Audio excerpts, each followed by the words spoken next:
Hello dear students, third lecture EMI का है। आप लोगों का स्वागत है फिर से। इसमें हम लोग क्या देखेंगे, क्या सीखेंगे, कोई सेल्फ इंडक्शन और म्यूचुअल इंडक्शन क्या होता है उसके बारे में जानेंगे। ठीक है, तो शुरू करते हैं। क्या होता है, whenever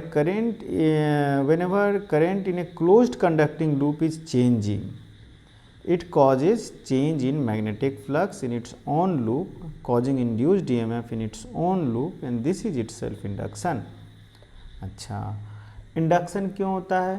किसी भी लूप के अंदर में जो मैग्नेटिक फ्लक्स होता है उसका वैल्यू, मैग्नेटिक फ्लक्स अगर चेंज हो रहा है तो इंडक्शन होगा, उसके अंदर में इंड्यूस्ड EMF, इंड्यूस्ड करंट होगा। लेकिन जो चेंज इन मैग्नेटिक फ्लक्स है, यानी कि मैग्नेटिक फील्ड जो है वो करंट की वजह से भी होता है। हम लोगों ने पढ़ा है B=μ0 μ0 ideal cross R/r³ formula अगर याद कीजिए तो अगर कोई करंट है, मान लीजिए कोई करंट फ्लो हो रहा है तो उसकी वजह से यहाँ पर मैग्नेटिक फील्ड होता है, हमें पता है। अब एक लूप एज्यूम कीजिए, एक ऐसा सर्किट है जिसके अंदर में कोई एक चेंजेबल मान लीजिए कि करंट है, तो अब इस लूप के अंदर में करंट चेंज हो रहा है। ठीक है, अब इस करंट चेंज होने की वजह से यहाँ पर जो इसके अंदर में जो भी मैग्नेटिक फील्ड है इस करंट की वजह से वो भी चेंज हो रहा है, होगा कि नहीं होगा?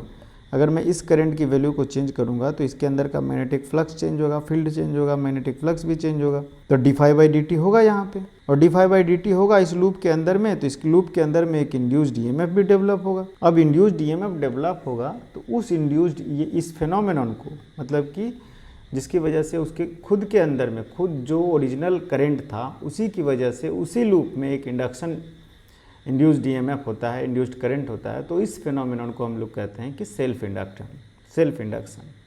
ठीक है, this is called self induction. क्या हुआ इसमें समझ में आ गया? मान लीजिए कि ऐसे अगर दिखाते हैं कि एक लूप है ऐसे इस तरह से, और इस लूप के अंदर में एक वेरिएबल करंट एज्यूम कर लीजिए, ऐसे AC करंट जो होता है वो वेरिएबल होता है।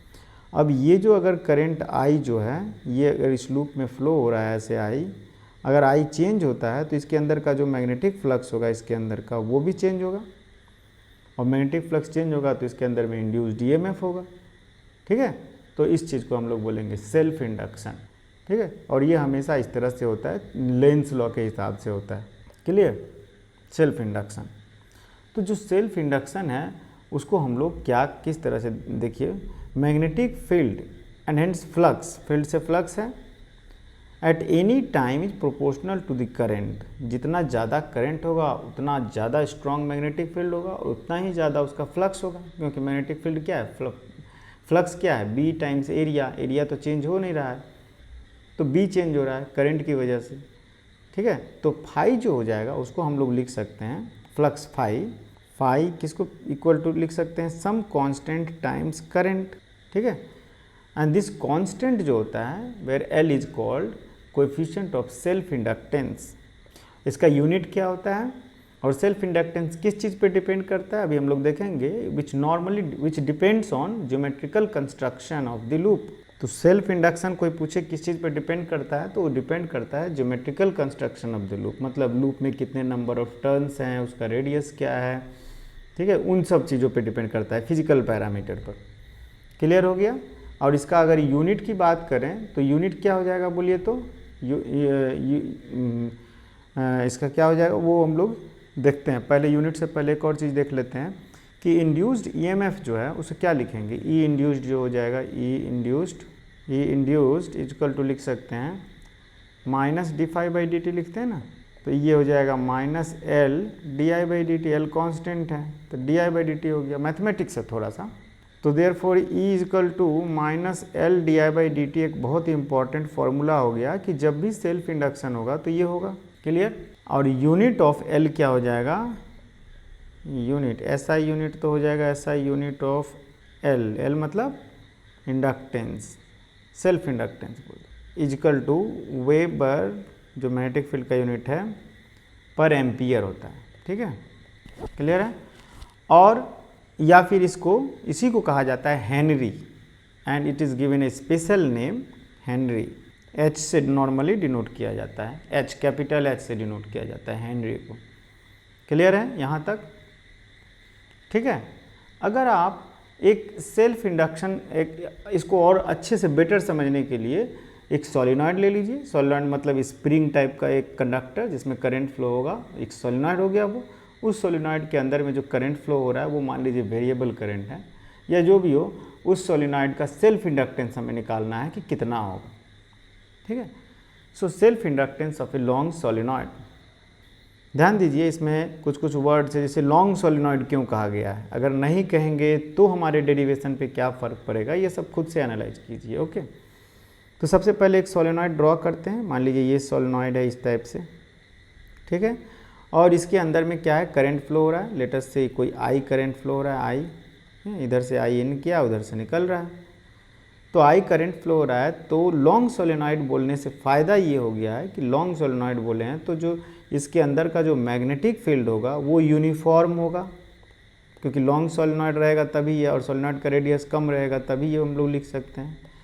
तो मैग्नेटिक फील्ड जो होगा वो इनसाइड दी सोलिनॉइड क्या होगा, at the axis of solenoid, inside में यूनिफॉर्म मैग्नेटिक फील्ड मान सकते हैं, that is be equal to mu zero N I, where N क्या है, N equal to number of turns per unit length. ये सब हम लोगों ने पहले भी पढ़ चुका है। अगर ये लेंथ एल है सपोज कीजिए, तो टोटल नंबर ऑफ टर्न्स इसमें कितना हो जाएगा, एन एल, ठीक है। तो हमें फाई लिखना है फ्लक्स, और इसका रेडियस सपोज कीजिए कि ये 2r है डायमीटर, तो रेडियस r हो गया 2r, ठीक है। Let r equal to radius of solenoid, clear. अब r रेडियस ऑफ सोलिनॉइड है, तो फाई जो हो जाएगा, फाई किसके अंदर से, फाई इस सोलिनॉइड के अंदर से कितना फ्लक्स निकल रहा है, फाई बी ए, तो एरिया से मल्टीप्लाई करना होगा, एरिया ऑफ क्रॉस सेक्शन से, तो b टाइम्स एरिया लिखना होगा, और इसका मतलब कि म्यू ज़ीरो एन आई, उसके बाद एरिया पाई आर स्क्वायर, ठीक है। ये तो हो गया एक का एरिया या एक फ्लक्स, एक लूप के लिए फॉर सिंगल लूप, ठीक है। फॉर टोटल लूप कितना हो जाएगा, एन एल लूप है, इसमें कितने लूप हैं, ठीक है। एन नंबर ऑफ क्या है, टर्न्स पर यूनिट लेंथ, मतलब N loop per unit length है, तो एन एल लूप बनेगा इसमें, ठीक है। तो देयरफॉर टोटल फ्लक्स कितना हो जाएगा, एन फाई, तो इसका मतलब हो गया mu zero N square pi R square I और एल, ठीक है। तो इसको अगर ध्यान से लिखा जाए, एक सेकेंड थोड़ा सा, pi R square mu zero N square pi R square L, तब आई लिखते हैं। तो ये जो इसको हम लोग कंपेयर कर सकते हैं किससे, कंपेयरिंग विथ क्या, pi equal to L I, इससे कंपेयर कीजिए, pi equal to L I से। जब pi equal to L I से आप कंपेयर कीजिएगा तो पाइएगा कि therefore L is equal to mu zero N square pi R square L. ये क्या आ गया, सेल्फ इंडक्टेंस आ गया।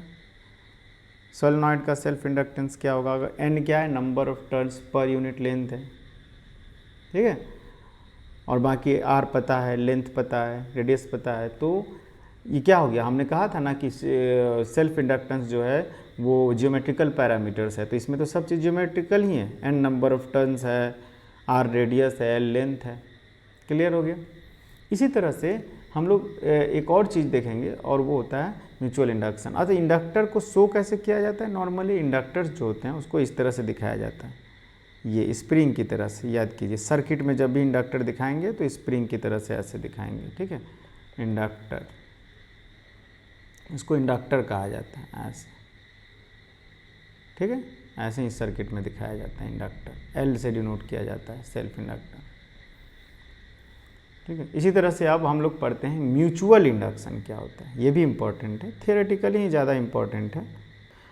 जिस तरह से सेल्फ इंडक्शन होता है उसी तरह से म्यूचुअल इंडक्शन होता है, बहुत ज़्यादा डिफरेंस नहीं है। अब मान लीजिए कि कोई एक लूप है यहाँ पे, ठीक है, और इसके खुद के लूप में करंट फ्लो हो रहा है, ठीक है, सोर्स है, कोई सोर्स है जिससे करंट फ्लो हो रहा है, तो इसके अंदर में जो मैग्नेटिक फ्लक्स होगा, जो इंडक्शन होगा, उसको तो हम लोग सेल्फ इंडक्शन बोलेंगे। लेकिन इस लूप के बगल में कोई अगर दूसरा लूप अगर आकर के बैठ गया है ऐसे, और उसमें कोई सोर्स है नहीं, वो क्लोज लूप है, तो इस लूप की वजह से इसमें मतलब कि चेंज इसमें हो रहा है, किसमें, इस वाले का ब्लैक वाले में चेंज हो रहा है, मैग्नेटिक फील्ड, करंट, ये सब। लेकिन बिकॉज वो बगल में वो लूप है तो इसके अंदर से भी तो मैग्नेटिक फ्लक्स पास हो रहा है। तो जैसे जैसे ये चेंज हो रहा है, इसके अंदर का मैग्नेटिक फ्लक्स चेंज हो रहा है दूसरे वाले का लूप का। मान लीजिए ये 1 है और ये 2 है, तो change in current in loop 1 causes magnetic flux change in loop 2। तो जब उसके अंदर का फाई 2 चेंज हो रहा है, इसकी मतलब कि फर्स्ट वाले में चेंज होकर के सेकेंड वाले में इंडक्शन कर रहा है, तो इसे हम लोग कहेंगे म्यूचुअल इंडक्शन। क्लियर है? ठीक है, तो हमें फाई 2 लिखना होगा, मतलब कि दूसरे में कितना आ गया, तो फाई 2 जो हो जाएगा वो m टाइम्स I1 लिखेंगे। ये क्यों? क्योंकि I1 के चेंज की वजह से दूसरे में फाई हो रहा है, तब जाके के EMF जो लिखेंगे वो हो जाएगा माइनस d∅/dt, मतलब mdi1/dt। यही म्यूचुअल इंडक्शन है। क्लियर है? म्यूचुअल इंडक्टेंस ऑफ, मान लीजिए हम लोग अगर एक सिंपल डेरिवेशन निकालना चाहें तो mutual inductance of coaxial solenoid निकाल के देख लेते हैं। क्या है mutual inductance coaxial solenoid? Coaxial solenoid है, इसका मतलब कि दो सोलेनॉइड लेज्यूम करते हैं। क्या एक बड़ा सोलेनॉइड है, सपोज कि ये सोलेनॉइड है, और इसी के नीचे में एक छोटा सोलेनॉइड है। मान लीजिए ये एक्सिस ऑफ सोलेनॉइड है और इसके अंदर में एक छोटा सोलेनॉइड है। सपोज कीजिए ये जो रेडियस है ये है इस R1 और ये वाला जो रेडियस है ये है R2, 2R2, ये है 2R1 डायमीटर। क्लियर है? अब current, let current flows in R1 only, लेकिन इसकी वजह से due to which EMF is induced in 2 solenoid 2, दूसरे में EMF इंड्यूस्ड होगा। तो दूसरे सोलेनॉइड 2 में जो फाई है वो निकालना होगा, कितना है, तो फाई 2 निकालेंगे। फाई 2 इक्वल टू हो जाएगा B times B1 times A2, मतलब कि फर्स्ट की वजह से जो मैग्नेटिक फील्ड है वही मैग्नेटिक फील्ड लिखना होगा और सेकेंड का एरिया लेना होगा। तो B1 कितना है, μ0 N1 I1, N1 जो है number of turns per unit length जो है उसका, और A2 लिखेंगे तो A2 में क्या हो जाएगा, पाई R2 स्क्वायर।